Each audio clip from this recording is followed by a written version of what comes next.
So, little itty bitty update on this thing. Not really an update because I don't really plan on doing much with this thing. Sometime I'm hoping this winter it'll be taken to the shop and get some stuff done with it, but it's not going to be anything extensive like the water pump. I've told you guys the water jacket, all that. Anyways, little update I got. I reran fuel line, new fuel filter, because my other one was getting kind of dirty. And it's not leaking anymore, as you can see. I put new hoses and clamps on so they look better. I even got a new upper hose. I got so pissed off at this thing the other day because as soon as I put the new hoses on, that's how I knew it had an air leak. As soon as I put it on, it messed my carburetor adjustment up. And so it took me forever to play with it to try to get it back. Matter of fact, I gave up on it. And I just come out here this evening to cover it up because we're supposed to get some storms. And finally got it roughly back to what it should be. Don't know much about this carburetor as to what it come off of or where it come from. The number on it says it come from a Farmall 300. I have a suspicion they put a 300 jet and whatnot in it because mine broke off originally. And I found out that my manifold is actually a Farmall 300 manifold. I don't know what all this means. Some people have told me, oh yeah, that gives you a little more power. And it might, especially if they put the 300 jet and whatnot in there. So she's gonna be getting a little bit more fuel. That's why it's only about 2 1/4 to 2.5 turns on the main needle whenever a normal Super H is at 5. But I'll say this time and time again, throwing a bigger fuel system on one of these things, or even a vehicle, is not going to do anything unless your engine knows how to utilize it. I've got, a bore and stroke of a Super H, and I've got my head's a Super H head. So adding, a bigger carbon manifold, the manifold might help it breathe a little bit better, and the gas is going to give it more fuel. But my head isn't going to know how to flow as well as those, so it can't really utilize it. I've honestly thought about taking this carburetor back off, and just so I know, putting a Super H jet back in it, just for my peace of mind, or at least looking up the number on it. Because I would try and go in road gear, and it stalled on me in the middle of the road. I actually had to push this thing home. I stood right here and pushed the tire, and then I manned the steering wheel and pushed some more. So I got it roughly where it needs to be. Found out I'm not getting charge back to my battery, because I charged it the other day, and it was like 6.3 volts. And then I tried using my starter, and she still would not start. So I hand cranked it, and it fired right up. And measured voltage, blipped it to a faster RPM. And it's still, voltage never changed at my battery. If anything, it dropped a little bit. It went from like 6.3 to 6.2 volts. So either the generator's not charging, it needs polarized, or because, this wiring and cables and stuff are so old, it is charging and it's not making it back to the battery, which my amperage gauge isn't working. So I wonder if that missing link there, because the amperage gauge is wired in line. So I can take that off, and then while it's running, test and see, if I'm getting voltage at the amperage gauge. And if I am and it's not going through, then I know I need a new amperage gauge. And that, who knows, maybe that's all it is.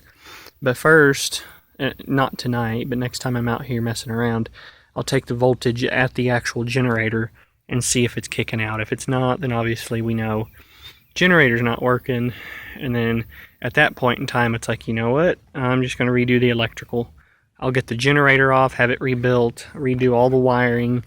Haven't decided if I'm going to order a wiring kit for it or do it myself. And then get new battery cables, because mine are pretty bad.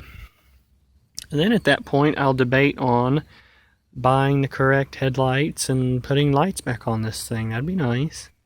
And come out here on evenings like this and bush hog a little longer. I just got bored and I wanted to see how it would do under load. It did fine. It did great.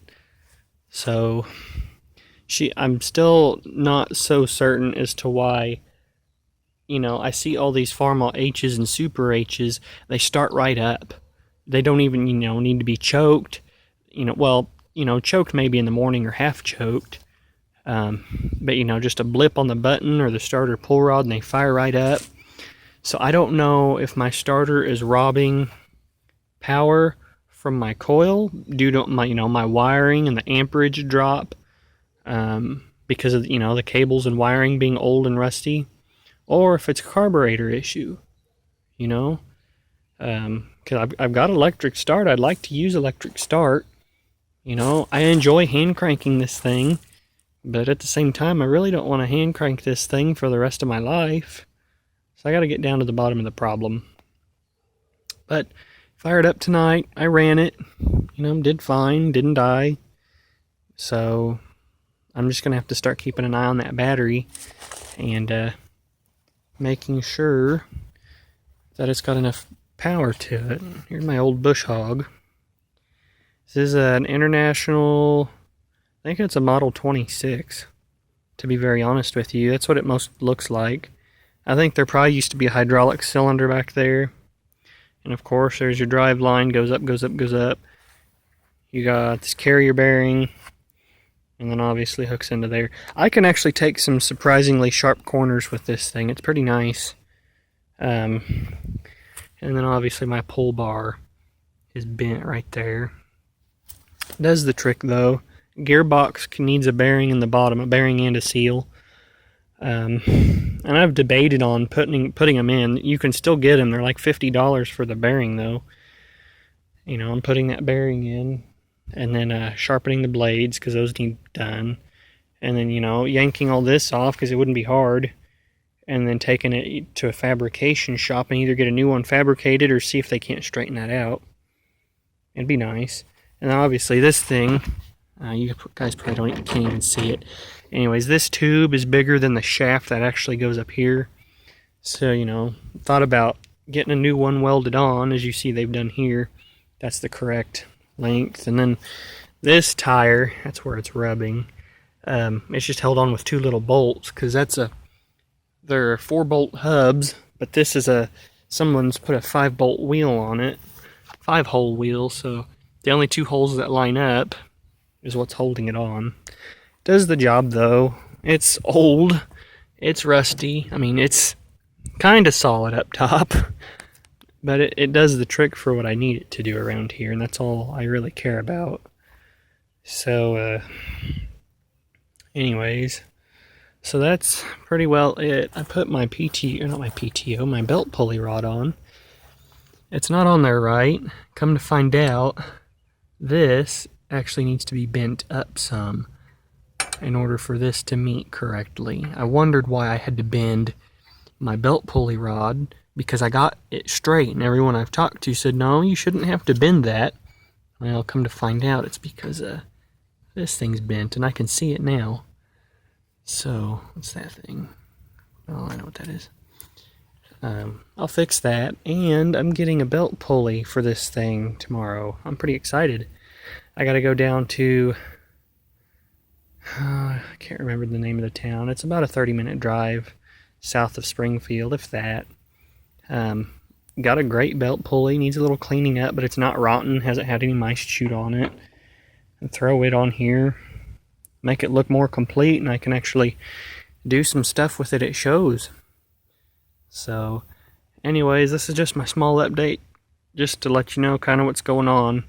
And I also, my rod bearings for my regular should be in either tomorrow or Monday, more than likely. So all I need now are a set of good rings for it, brand new rings. You can still find them, and then I'll be ready to pull the sleeves, clean it up, and start getting the engine back together. So, thanks guys for watching.